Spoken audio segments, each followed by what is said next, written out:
శ్రీ విఘ్నేశ్వరాయ నమః. శ్రీ గురుభ్యో నమః. జగదంబికాయ నమః. ఏకవేణి జపాకర్ణపూర నగ్న కరాస్థిత లంబోష్టి కర్ణికాకర్ణి తైలాభ్యక్త శరీరిణి వామపాదోల్లసలో సల్లోహ లతాకంటకభూషణ వరమూర్ధధ్వజ కృష్ణ కాళరాత్రిర్భయంకరీ. సప్తమ స్కందం శ్రీదేవి మహాభాగవతంలో వింటూ ఉన్నాము. త్రిశంకుడికి విశ్వామిత్రుడి ప్రత్యుపకారము, త్రిశంకుడికి సశరీర స్వర్గము, హరిశ్చంద్రుడి పుత్రవ్యామోహము, రోహితుడి పలాయనము, హరిశ్చంద్రుడికి జలోదరము, అజీగర్తుడి ధనలాభము, సునస్సేపుడికి వరుణ కటాక్షము, సునస్సేపుడికి ఇంతమందిలో తండ్రి విశ్వామిత్రుడే అవుతాడు అనేటటువంటి వశిష్ఠ నిర్ణయం, ఇవన్నీ ముందు భాగంలో విన్నాము. ఇప్పుడు వశిష్ఠ విశ్వామిత్ర సంవాదం.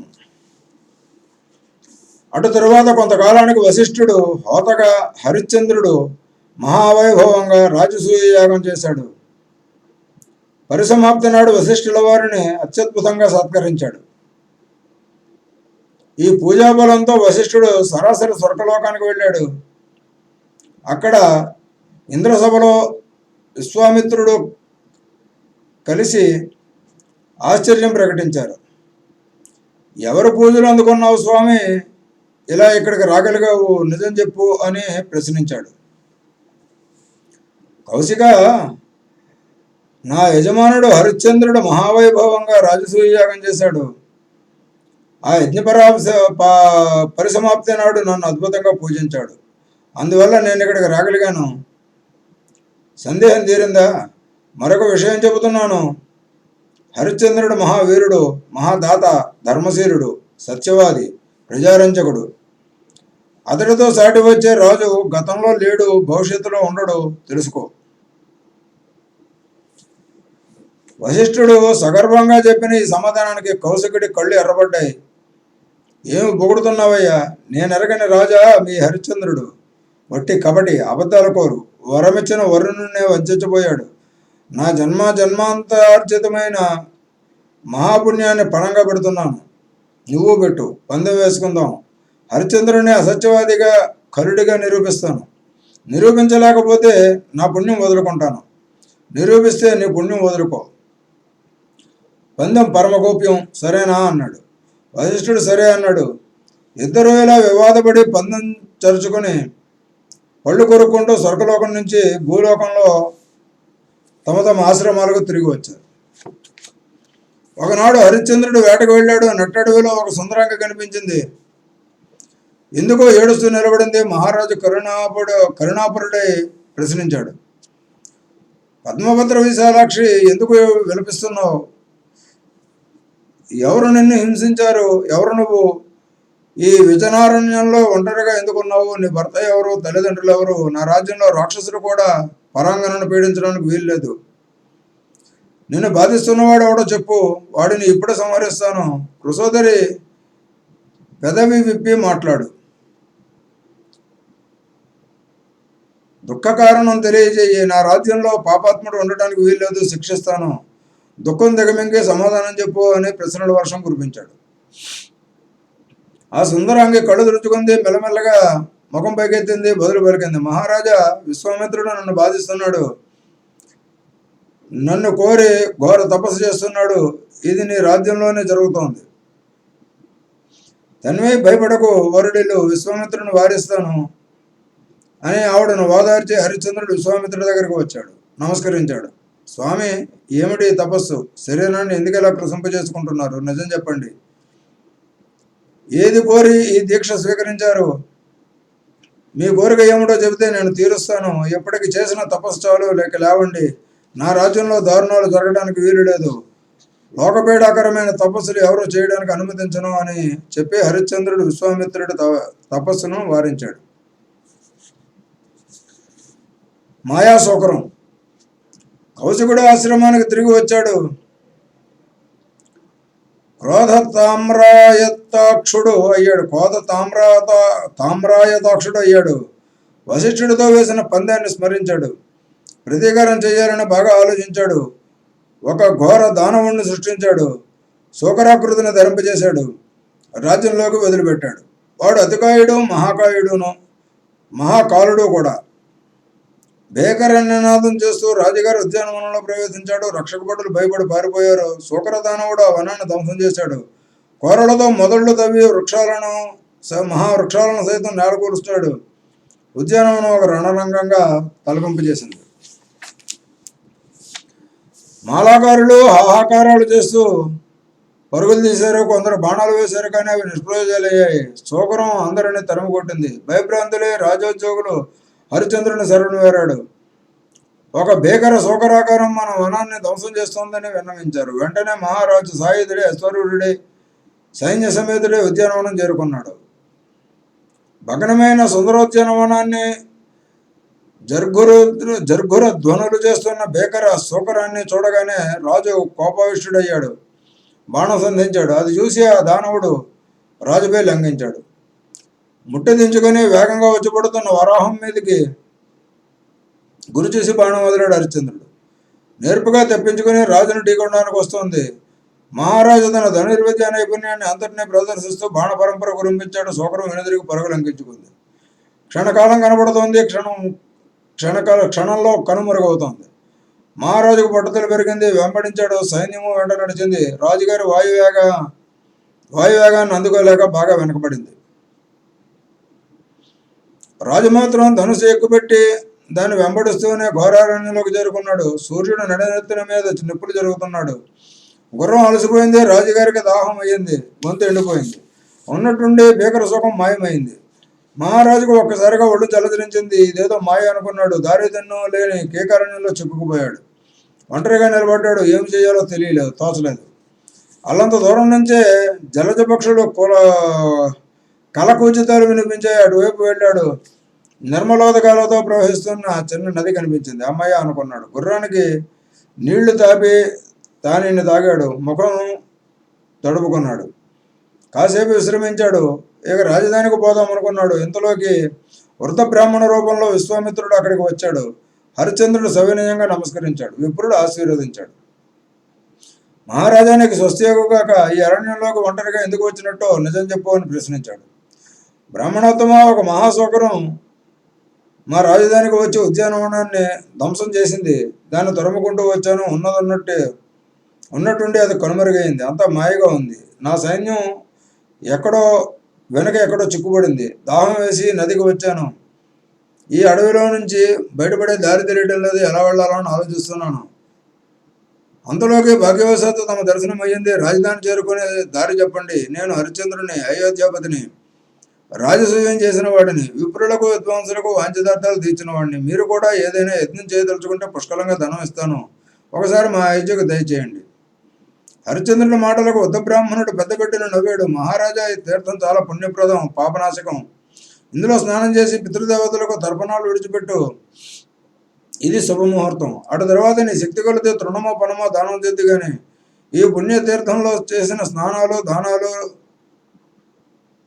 రెట్టింపు ఫలితాలను ఇస్తాయి. ఇలాంటి ప్రదేశాలకు వచ్చి స్నానం చేయకుండా వెళ్ళడం మహాపాపం. అది ఆత్మహత్య సదృశమని స్వయంభువుడు చెప్పాడు. కనుక ముందుగా స్నానం చేసి తర్పణాలు కానీ, అటు తర్వాత నీకు దారి చూపిస్తాను. రాజధానికి విడదువు. కానీ నువ్విచ్చే దానానికి సంతోషించి నీతో కూడా అందాక నేను వస్తాను. హరిశ్చంద్రుడు రాజవేషం తొలగించుకుని స్నానోచితంగా నదిలోకి దిగాడు. 3 మునకలు వేశాడు. నదిలోనే నిలబడి పితృదేవతలకు తర్పణాలు విడిచిపెట్టాడు. బ్రాహ్మణుడి దగ్గరికి వచ్చి, స్వామి, దానం చేయాలనుకుంటున్నాను. నీకు ఏది కావాలో కోరుకో. ఆవుల, నేల, బంగారమా, ఏనుగుల, రథాల, అశ్వాల, ఏదైనా సరే కోరుకున్నంత ఇస్తాను. నా దృష్టిలో ఇవ్వకూడదంటూ ఏది లేదు. ఇది నా వ్రతం. రాజసూయంలో మునీశ్వరుల సమక్షంలో చేపట్టాను. ఈ పుణ్యతీర్థము నువ్వు అదృష్టవస్తు ఇక్కడ లభించారు. మొగమాట పడక కావలసింది ఏది కోరి నన్ను చతుర్థార్థుని చెయ్యి అని అభ్యర్థించాడు. రాజన్, నీ కీర్తిని గురించి చాలా కాలమే విన్నాను. నిన్ను మించిన దాతలేడని వశిష్ఠుల వారు చెప్పారు. హరిశ్చంద్రో నృపశ్రేష్ఠ సూర్యవంశే మహీపతి తాదృశో నృపతితార్థ నృపతి నృపతిదాత తన నభూష్యో నభవిష్యతి అన్నారు ఆయన. మహాదాతగా నీ అంతటి కీర్తి ప్రతిష్టలు గడించుకున్న త్రిశంకువు తనయుడు నువ్వు. నేను అడగవలసిందే, నువ్వు ఇవ్వవలసిందే, పైగా కోరుకోమంటున్నావు. అయితే సరే, అడుగుతున్నాను విను. హరిశ్చంద్ర, నేను నా పుత్రుడికి వివాహం నిలబెట్టాను, అందుకోసం ధనం కావాలి. విప్రవర్య, సంశయించకుండా అడుగు. పుత్రుడు వివాహం చెయ్యి, అందుకు అవసరమైన ధనమంతా నేనే ఇస్తాను, ఇది నా ప్రతిజ్ఞ. హరిశ్చంద్రుడు ఇలా వాగ్దానం చేయడంలో వృద్ధబ్రాహ్మణ రూపంలో ఉన్న విశ్వామిత్రుడు తన గాంధర్వ మాయా విద్యను స్మరించి ఒక కుమారుణ్ణి 10 ఏళ్ల బాలికను అక్కడ ప్రత్యక్షం చేశాడు. రాజా, నేను విశ్వామిత్రుడిని. ఈ ఇద్దరికే నేను వివాహం చేయాలి. పిల్లల వివాహ నిమిత్తము గృహస్థుడికి చేసిన సహాయం రాజసూయం కంటే ఎక్కువ ఫలాన్ని ఇస్తుంది అన్నాడు. హరిశ్చంద్రుడు మాయామోహితుడైపోయి అలాగే అని మరొకసారి ప్రయత్నం చేశాడు. మరింక మాట్లాడలేదు, నిలబడ్డాడు. రాజ్యదానం. మహారాజా, వివాహ వేదిక దగ్గరే నీకు తోచింది దానం చేద్దువు కానీ పద అన్నాడు విశ్వామిత్రుడు. అందరూ కలిసి అడవి దాటి ఆశ్రమం చేరుకున్నారు. అగ్నిహోత్రం ముందు వధూవరుణను కూర్చోబెట్టాడు కౌశికుడు. దానం చేయమన్నాడు. విశ్వామిత్ర, ఏమి కావాలో కోరుకో, ఎవరన్నది ఇవ్వకూడనిది అయినా సరే ఇచ్చేస్తాను, నాకు యశస్సు కావాలి అంతే. సంపదలో పుష్కలంగా ఉండి పరలోక సుఖప్రదమైన శుభ్ర యశస్సును గడించుకోలేని వాడి జీవితం ముమ్మాటికి వ్యర్థం. అయితే మహారాజా, అడుగుతున్నాను, గజాస్వర రథ రత్న సమేతమైన నీ రాజ్యాన్ని అగ్నిసాక్షిగా ఈ వరుడికి దానం చెయ్యి అన్నాడు విశ్వామిత్రుడు. మాయా సమ్మోహితుడైన హరిశ్చంద్రుడు వెనక ముందు ఆలోచించకుండా దానం ఇచ్చేశాను అన్నాడు. స్వీకరించాను అన్నాడు విశ్వామిత్రుడు. దానయోగ్యమైన దక్షిణను కూడా ఇవ్వాలి. దక్షిణారహితమైన దానం నిష్ఫలమంటారు. అందుచేత దానఫలం కోసం దక్షిణ కూడా ఇయ్యి అని రొక్కించాడు. ఏ ధనం ఇవ్వాలో, ఎంత ఇవ్వాలో చెప్పమన్నాడు మహారాజు. 2.5 బారువులు బంగారం కావాలన్నాడు విశ్వామిత్రుడు. ఇస్తానన్నాడు హరిశ్చంద్రుడు.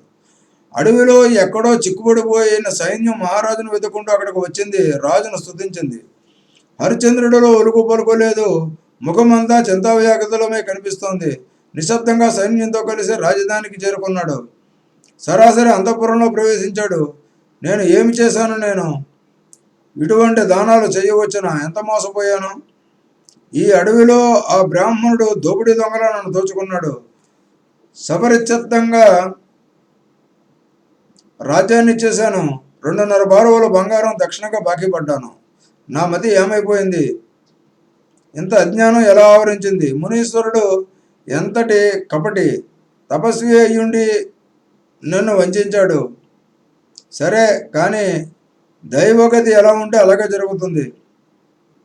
చింతాకులుడైన భర్తను చూచి మహారాజ్ఞి మాధవీదేవి కంగారు పడింది. వినమస్కులుగా ఉన్నారు, కారణం ఏమిటని అడిగింది. బెంగ పెట్టుకుంటే ఆరోగ్యం చెడిపోతుంది. చింత అనేది మరణంతో సమానము. ప్రభు, విచక్షణలే చింతను పారతోలండి, స్వస్థచిత్తులు అవ్వండి. అసలు మీకు ఏమిటి లోటని దిగులు పడాలి? పారిపోయిన పుత్రుడు తిరిగి వచ్చాడు. రాజసూయ మహాయజ్ఞం చేశాడు. శత్రురాజు అనేవాడు లేడు. వరుణుడు సంతోషించాడు. ఈ భూలోకంలో మీకు సాటి వచ్చే రాజే లేడాయే. మీరు దిగులు పడడం ఏమిటి? వింతగా ఉంది అంది మహారాజ్ఞి. హరిశ్చంద్రుడు అంటి ముట్టనట్టు ఏవో 2 మాలకలు పలికాడు. భోజనం చేయలేదు. శయ్య మీద పడి దొర్లుతున్నాడే కానీ నిద్ర పట్టలేదు. అలాగే తెల్లవారింది. హంసతులుగా తలపని దిగాడు. ప్రాతసంధ్యాధికం పరధ్యానంగానే అయ్యింది అనిపించాడు. విశ్వామిత్రుడు వచ్చాడని, దూరం దగ్గర నిలబడ్డాడని ప్రతిహారి వచ్చి విన్నవించాడు. అంతలోకి మహర్షి లోపలికి రాని వచ్చాడు. వస్తూనే నా రాజ్యం నాకు ఇయ్యి, బంగారం ఏది అని అడిగాడు. స్వామి, ఈ రాజ్యం తమరిదే. నేను విడిచిపెట్టి ఈరోజే వెళ్ళిపోతున్నాను. ఇంతలోకే కంగారు పడకండి. ధనాగారంతో సహా పరిచ్ఛందంగా దానం చేశాను కనుక ఇక్కడి బంగారం నేను ముట్టుకోకూడదు. దక్షిణగా ఇస్తానన్న 2.5 బారువుల బంగారాన్ని మాత్రం ప్రస్తుతం ఇవ్వలేను. కాలం కలిసి వచ్చి మళ్ళీ నాకు ధనయోగం పడితే అప్పుడు తప్పక చెల్లిస్తాను, అందాక ఓపిక పట్టండి. దాన సాఫల్యం కోసం ఇవ్వాల్సిన దక్షిణయే కదా ఇది. విశ్వామిత్రుడికి ఈ మాట చెప్పి హరిశ్చంద్రుడు గబాబా లోపలికి వెళ్ళి భార్య మాధవీదేవిని, పుత్రుడు రోహితుడిని పిలిచాడు. సకల ధనరాశులతో చతుర్వేద సైన్యాలతో తాను మహాసామ్రాజ్యాన్ని విశ్వామిత్రుడికి దానం చేశానని, మన ముగ్గురి శరీరాలు తప్ప మనకు ఏమీ లేవని, మనం వెంటనే రాజ్యం విడిచి వెళ్ళిపోవాలని చెప్పాడు. ముగ్గురు ఉన్నబలంగా బయలుదేరారు. నిశ్శబ్దంగా కోట దాటి పాదచారులే యువతలకు వచ్చారు. ఈ వార్త నగరమంతటా గుప్పుమంది ఆకారాలు చేస్తూ ప్రజలు వీధుల్లోకి వచ్చారు. మహారాజా, ఏమి అన్యాయం, ఇలా ఎందుకు చేశావు? వంచనకు గురి అయ్యావా? విధి ఎంతటి క్రూరమో కదా.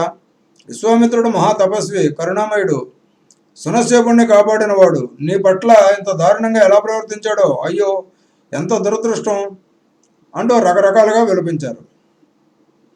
విశ్వామిత్రుడు వెనుక వైపు నుంచి గబగబా నడుచుకుంటూ వచ్చి రాజు ఎదుట నిలుచున్నాడు. హరిశ్చంద్ర, దక్షిణగా ఇవ్వవలసిన బంగారం ఇచ్చి మరీ కదులు, లేదా యవ్వనమైనా చెప్పు, అలాగే రాజ్యం మొత్తం వెనక్కి తీసేసుకో. పొరపాటున దానం చేశానే అని బాధపడుతున్నట్టున్నావు అని నిర్బంధించాడు. హరిశ్చంద్రుడు దేన మనస్కుడై వినయంగా పలికాడు. మహర్షి, నీకు బంగారం ఇవ్వకుండా నేను భోజనమైన ముట్టను, ఇది నా ప్రతిజ్ఞ, సరేనా? ఇక నిశ్చింతంగా ఉండు. సూర్యవంశంలో జన్మించిన వాడిని, రాజసూయం చేసిన వాడిని, క్షత్రియుడిని, వాంఛత ప్రదుడు అని ప్రజల్లోకి ప్రసిద్ధికెక్కిన వాడిని మాట తప్పుతానా? ఇది నాకు రుణం లాంటిది, తప్పకుండా చెల్లిస్తాను. కాకపోతే కొంచెం వ్యవధి కాలే, ధనం సమకూడేదాకా వేచి ఉండమని అడుగుతున్నాను, అంతే అన్నాడు. రాజా, నీకు ఇప్పుడు ధనం ఎలా సమకూరుతుంది? ఎక్కడి నుంచి వస్తుంది? రాజ్యం లేదు, కోసం లేదు, సైన్యం అన్నా లేదు, ఎలా సంపాదిస్తావు? 2.5 బారువుల బంగారం అంటే మాటల అసంభవం. అనవసరము అసాధ్యము అయిన ఆశలు పెట్టుకోకు. లోభంతో నిర్ధనుణ్ణి పీడిస్తున్నాడు అనే అపకీర్తి నాకు కట్టబెట్టకు. అందుచేత ఇవ్వలేను అని ఒక్క ముక్క చెప్పి ఆశ వదులుకొని వెళ్ళిపోతాను.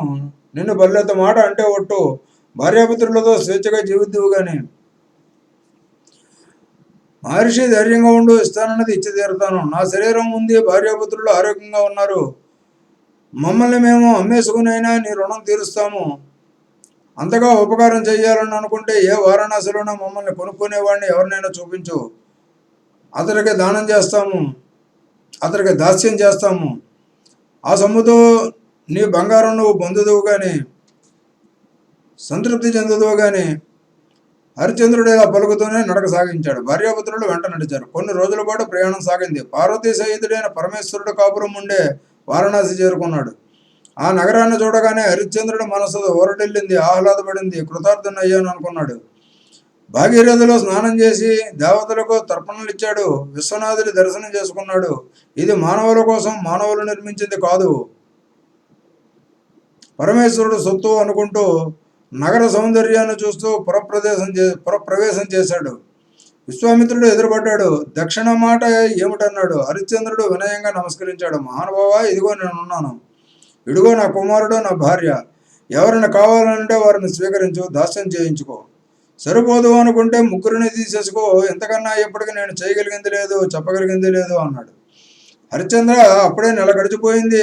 అలనాడు నాకు ఇచ్చిన వాగ్దానాన్ని ఒకసారి గుర్తుకు తెచ్చుకో. నీకు శుభం కలగాలనే నా ఆకాంక్ష. మహర్షి, అప్పుడే నెల అయ్యిందా? తెలియనే లేదు సుమా. పోనీలే, మరొక నెల ఓపిక పట్టు.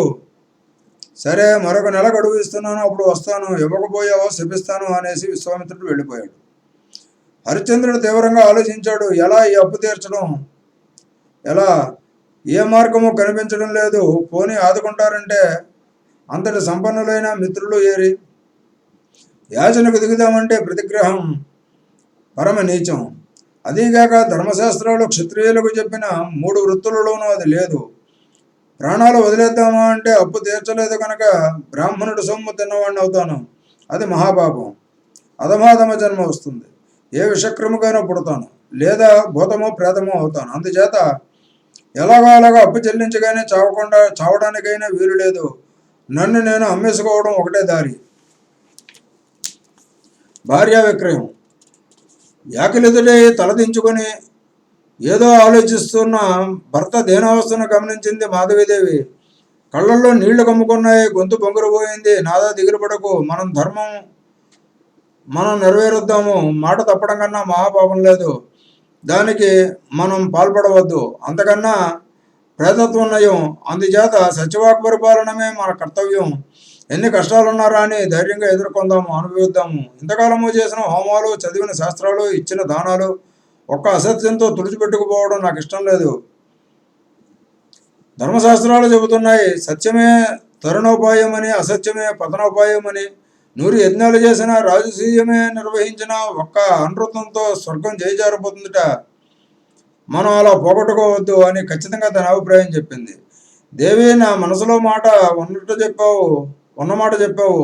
సంతోషం. సత్యానికే కట్టుబడి ఉందాము. అయితే రుణం తీర్చే ఉపాయం ఏమిటి? నేను ఉన్నాను. వంశవృద్ధికరుడైన రోహితుడు ఉన్నాడు, నువ్వు ఉన్నావు. ఏం చేద్దాము? అది కూడా సలహా చెప్పు అని అడిగాడు. ప్రభు, పురుషుడికి పుత్రుడి కోసమే కదా భార్య. అది నీకు సిద్ధించింది కనుక ఇక నన్ను అమ్మివేయి. ఆ ధనంతో కౌశికుడికి రుణం తీర్చు అంది. హరిశ్చంద్రుడి నెత్తి మీద పిడుగుపడ్డట్టు అయ్యింది. తూలిపోయాడు. దుఃఖం ఆపుకోలేకపోయాడు. ప్రియా, ఎంత దారుణంగా మాట్లాడావు. నిన్ను నేను అమ్ముకోనా? నీ మందహాసాలు, నీ మృదు భాషణాలు అప్పుడే మర్చిపోయాను అనుకున్నావా? ఎంత కఠినంగా మాట్లాడావు. నీ నోటి నుంచి ఇలాంటి దుర్వాక్యం వినవలసి వచ్చినందుకు దుఃఖిస్తున్నాను అంటూ దుఃఖం ఆపుకోలేక మూర్చిపోయాడు. మాధవీదేవి గొల్లుమంది, అయ్యో మహారాజా, ఎంత దుర్దశ వచ్చింది. బ్రాహ్మణులకు కోటాను కోట్ల దానం చేసిన మహీనాథుడు ఒట్టి నేల మీద పొరలవలసి వచ్చిందా? భగవాన్, నీకు ఏమీ అపకారం చేశామని ఇన్ని కష్టాలు తెచ్చిపెట్టావు. ఇంద్రోపేంద్రులకు సాటి వచ్చే భూకాంతుణ్ణి ఈ దశకు తెచ్చావా అమ్మయ్యో అంటూ తాను దుఃఖం తట్టుకోలేక మూర్చిల్లిపోయింది. ఏమి జరుగుతుందో, ఎందుకు జరుగుతుందో తెలియక రోహితుడు తల్లిదండ్రుల మీద పడి ఆకలితో కొట్టుకుంటున్న పసిబిడ్డలాగా రోధించాడు. అమ్మ, నాన్న అంటూ కుదిపి విలమించాడు. అమ్మ, అన్నం పెట్టు, ఆకలి వేస్తోంది, నాలుగు ఎండిపోతోంది అంటూ తలడిల్లాడు. అంతలోకి యమధర్మరాజులాగా విశ్వామిత్రుడు వచ్చిపడ్డాడు. నీళ్లు చల్లి హరిశ్చంద్రుని మూర్చదేల్చాడు. లేలే, నా దక్షిణ నాకు ఇయ్యి. అప్పు తీర్చకపోతే ఇలాగే ఉంటుంది. రోజు రోజుకి దుఃఖం పెరుగుతుంది అన్నాడు.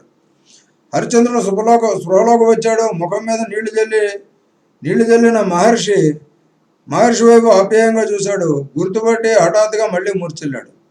విశ్వామిత్రుడికి ఒళ్ళు మండింది. రాజా, ధైర్యంగా బతకాలనుకుంటే ముందు నా అప్పు తీర్చు. సత్యానికి కట్టుబడి ఉండడం అంటే మాటలు అనుకుంటున్నావా? సత్యం వల్లనే సూర్యుడు ప్రకాశిస్తున్నాడు. సత్యం వల్లనే భూగోళం నిలబడింది. సత్యంలోనే ఉత్తమ ధర్మం ఉంది. సత్యంలోనే స్వర్గము ఉంది. 100 అశ్వమేధాలని ఒక్క సత్యాన్ని చెరొక వైపు వేసి చూస్తే సత్యం వైపే మొగ్గు చూపి ఉంటుంది. అయినా ఈ ప్రసంగాలతో నాకేమి పని? సూర్యుడు అస్తమించేలాగా నా దక్షిణ నాకు ఇవ్వకపోయావో శపించానన్నమాటే అని బెదిరించి వెళ్ళిపోయాడు. హరిశ్చంద్రుడు భయంతో వణుకుపోయాడు. బేలగా విలపించాడు. అంతలోకి వారణాసి వేద పండితుడు ఒక బ్రాహ్మణ బృందం తన ఇంటిలో నుంచి వీధిలోనికి వచ్చాడు. అతడిని చూసి మాధవీదేవి తన భర్తతో ఇలా అంది. నాథ, 3 వర్ణాల వాడికి బ్రాహ్మణుడు తండ్రి లాంటి వాడు అన్నారు. తండ్రి ధనాన్ని కొడుకు నిస్సంకోచంగా తీసుకోవచ్చు. అందుచేత మనం వీరిని ప్రార్థిద్దాం అంది. దేవి, నేను క్షత్రియుడిని. ఒకరి దగ్గర చేయి చాపను, దానం పట్టను. అప్రతిగ్రహం నా నియమం. నీకు తెలుసును కదా. యాచన అనేది విప్రులకే కానీ మన క్షత్రియులకు కాదు. విప్రుడు సకల వర్ణాల వారికి గురువు పూజనీయుడు. అందుచేత గురువును అస్సలు యాచించకూడదు. అందున క్షత్రియులకు అది సుతరాము తగదు. యజన, అధ్యయన, దాన, శరణాగతి, రక్షణ, ప్రజాపాలనలు మాత్రమే క్షత్రియ ధర్మాలు. దేహి అనే దీనాలాపనలు మన నోట రాకూడదు. దదామి అనేదే మన మాట కావాలి. అదే ఎప్పుడూ నా హృదయంలో ఆడుతూ ఉంటుంది. ఎక్కడో ఒక చోట సంపాదించి కౌశికుడి రుణం తీరుస్తాను. ప్రాణాలు పోయినా యాచనకు మాత్రం దిగను. నాదా, కాలం అనేది శక్తి స్వరూపము. సమస్థితిని, విషమస్థితిని కలిగిస్తూ ఉంటుంది. అవమానాలు, సన్మానాలు చేయిస్తూ ఉంటుంది. పురుషుని మహాదాతను చేసిన కాలమే యాచకుని చేస్తుంది. మన జీవితమే చూడరాదు. క్షణంలో ఎంత తలకిందులయ్యాము. ఒక విప్రుడు క్రోధం కారణంగా రాజ్యం పోయింది, సుఖాలు పోయినాయి. దేవి కత్తి పుచ్చుకుని నా నాలుకను నిలువున చీరేసినా సరే అభిమానం చంపుకుని దేహి అని మాత్రం అననుగాక అనను. నేను క్షత్రియుడిని. ఎవరిని ఏది యాచించను. భుజబలంతో సంపాదించి మరొకరికి ఎంత ఇస్తాను. విభు, యాచనకు నీ మనసు అంగీకరించకపోతే పోనీ మరొక పని చేయి. ఇంద్రాది దేవతలు న్యాయంగా నన్ను నీకు సమర్పించారు. నేను ముమ్మాటికి నీ సొత్తును. నా రక్షణ, పోషణ, శాసన భారాలన్నీ నీవే. అందుచేత నన్ను అమ్మేసి ఆ డబ్బుతో రుణం తీర్చుకోండి. ఈ మాట వింటూనే హరిశ్చంద్రుడు కష్టం కష్టం అంటూ విలపించాడు. అయినా ఈసారి మాధవీదేవి ధైర్యం కోల్పోలేదు, పట్టుదల వదలలేదు. నాథ, నా మాట విను, కాదనకుంటే అట్టే వ్యవధి లేదు. సూర్యాస్తమయమే గడువు. విప్రశాపాగ్నిలో దహించుకుపోయి నీచత్వం పొందకు. నన్ను అమ్ముతున్నది జోదం కోసం కాదు, మద్యం కోసం కాదు, రాజ్యం కోసం కాదు, భోగం కోసం కాదు, గురు రుణం తీర్చడానికి, సత్యవ్రతం సఫలం చేసుకోవడానికి. కాబట్టి కించపడవలసింది లేకపోగా ఇది గర్వించదగిన అంశము. దయచేసి నా మాట ఆలకించి నన్ను ఎవరికైనా అమ్మి. ఇలా మాధవీదేవి పోరగా కట్టకడబడికి గతి లేక హరిశ్చంద్రుడు అంగీకరించాడు. సరే దేవి, నేను అమ్మేస్తాను. కఠినాతి కఠినుణ్ణి, నాకు దిగులేమిటి? నీచాతి నీచులు కూడా చెయ్యని పనికి సిద్ధం అవుతున్నాను, నాకు సిగ్గేమిటి అంటూ రెక్కలు పట్టుకుని భార్యను చరచర వీధిలోకి తీసుకుని వీధి మొగలో ఒక అరుగు మీద నిలబడ్డాడు. జీరబోయిన గొంతుకుతో నలుగురికి వినిపించేటట్టు అరిచాడు. ఓ నాగరికులారా, అందరూ వినండి. ఈవిడ నా భార్య, ప్రాణాల కన్నా ప్రీతిపాత్రురాలు. మీలో ఎవరికైనా దాసి అవసరమైతే చెప్పండి, ఈమెను అమ్మేస్తాను. త్వరపడండి. అత్యవసరంగా నాకు ధనం కావాలి, అట్టే వ్యవధి లేదు. ఈ మాటలుగా పండితులు నిశ్చేష్టులయ్యారు. ఎవడ్రవా నువ్వు, కట్టుకున్న దాన్ని అమ్ముకుంటున్నావు అని నిష్ఠూరంగా ప్రశ్నించారు. ఎవడినా ఆ మాట అడగాల? నేను ఒక నీచుణ్ణి, మా అమానవుణ్ణి, కాదంటే రాక్షసుణ్ణి, కఠినాత్ముణ్ణి. అందుకే ఈ పాపం చేస్తున్నాను. మీకు కావాలంటే కొనుక్కోండి. హరిశ్చంద్రుడు ఇలా పలుకుతూనే ఉన్నాడు, ఏడుస్తూనే ఉన్నాడు. ఆ బ్రాహ్మణులలో వృద్ధ రూపంలో ఉన్న విశ్వామిత్రుడు తక్కిన వారిని తోసుకుంటూ ముందుకు వచ్చాడు. అయితే నేను కొంటాను. మా ఇంటి పనికి దాసి అవసరము. నా ఇల్లాలు సుకుమారి చేసుకోలేకపోతుంది. నా దగ్గర పుష్కలంగా ధనం ఉంది, ఎంత కమ్ముతావో చెప్పు అని అడిగాడు. హరిశ్చంద్రుడు హృదయం మొక్కలైంది, దుఃఖం పొంగిపొరలింది. కూలబడి మోకాళ్ళు తల కూరుకొని నెత్తిన కొట్టుకుంటూ కుమిలిపోయాడు. బదులు పలకలేకపోయాడు, ధర చెప్పలేకపోయాడు. అబ్బాయి, సంశయించుకుని భార్య వయో రూపశీలాలకు మా ఇంటిలో చేయబోయే చాకరీకి అనురూపంగా బాగా ఆలోచించుకుని కావలసిన విత్తం అడుగు. బేరమాడకుండా ఇచ్చేస్తాను, తీసుకో. స్త్రీలు పురుషులకి ధనమని ధర్మశాస్త్రాలలో ఉన్నదే. ఇందులో శంకించవలసింది ఏమీ లేదు. 32 లక్షణాలు కలిగిన సమర్థురాలైన గుణాన్వితైన స్త్రీకి ధర 1,000,000 సువర్ణ టంకాలు. అదే పురుషుడైతే అద్భుతం 10 కోట్లు. అద్భుతం అంటే వృద్ధ బ్రాహ్మణ రూపంలో ఉన్న కౌశికుడు ఇలా ఏదేదో మాట్లాడుతూనే ఉన్నాడు. హరిశ్చంద్రుడు బదులు పలకలేక, ధర చెప్పలేక కుమిలిపోతున్నాడు. బ్రాహ్మణుడు సాహసించి అతని ముందు వలకలం పరిచాడు. 1,000,000 బంగారు నాణేలు రాసి పోశాడు. మాధవీదేవిని కుప్పుబట్టి ఈడ్చుకుపోయాడు. బ్రాహ్మణోత్తమ, ఒక్కసారి విడిచిపెట్టు. కన్నబిడ్డని కళ్ళారా చూసుకుని వస్తాను. మళ్ళీ ఎన్నాళ్ళకు చూస్తానో, చూడగలనో లేదో నాయన చూడు. దాసివై వెళ్ళిపోతున్నాను. వద్దు, నన్ను తాకకు, నేను దాసిని, అస్పృశ్యను అంది. రోహితుడు అమ్మా అంటూ వెంటబడ్డాడు. పడుతూ లేస్తూ కూడా వస్తూ ఉన్నాడు. వృద్ధుడు కసురుతున్నా ఆగడం లేదు. అమ్మ చెంగు అందితే చెంగు, చీర అంచు అందితే చీర అంచు పట్టుకుంటున్నాడు. వెళ్ళిపో అని తల్లి వారిస్తున్నా వినడం లేదు. బ్రాహ్మణుడు ఒక్కటి చరిచి వెనక్కి నెట్టేశాడు.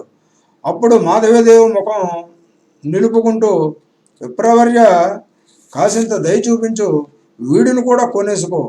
వీడు లేకుండా నన్ను కొనుక్కున్న మీ ఇంటిలో మనస్ఫూర్తిగా పని చేయలేను. ఈ పాటి అనుగ్రహించు అని అభ్యర్థించింది. వృద్ధ బ్రాహ్మణుడు రూపంలో ఉన్న విశ్వామిత్రుడు అంగీకరించాడు. స్త్రీ పురుషులకు ధరలను ధర్మశాస్త్రాలు ఏనాడో నిర్ణయించాయి. కొందరు 100, కొందరు 1000, కొందరు 1,00,000, కొందరు 1,00,00,000 సువర్ణ టంకాలు నిశ్చయించారు. ఇది స్త్రీల ధర. అదే పురుషుడైతే అద్భుతం అన్నారు. కనుక నీ నిమిత్తము కడబడి అంకే 1,00,000 సువర్ణ టంకాలు అక్కడ పోశాను. వీడు మగవాడు కనుక అద్భుతం సువర్ణ నిష్కాలు పోస్తున్నాను. అంటూ హరిశ్చంద్రుడి ముందు మరో వలకలం పరిచి బంగారు నాణేలు పోశాడు. తల్లిని బిడ్డను కలిపి కట్టి ఇక పదండి అన్నాడు. తల్లిని బిడ్డను కలిపి కట్టి ఇక పదగండి అన్నాడు. మాధవీదేవి హరిశ్చంద్రుడికి ప్రదక్షిణం చేసింది. మోకాళ్ళు నేలకు ఆంచి ఎదురుగా కూర్చుంది. నమస్కరించి కళ్ళు మూసుకుంది. నేను చేసిన దానాలు, ధర్మాలు, హోమాలు, బ్రాహ్మణ సంతర్పణలు ఏమైనా ఉంటే ఆ పుణ్యం వల్ల నాకు మరుసటి జన్మలోనూ హరిశ్చంద్రుడే భర్త యొగుగాక అని సాష్టాంగపడింది.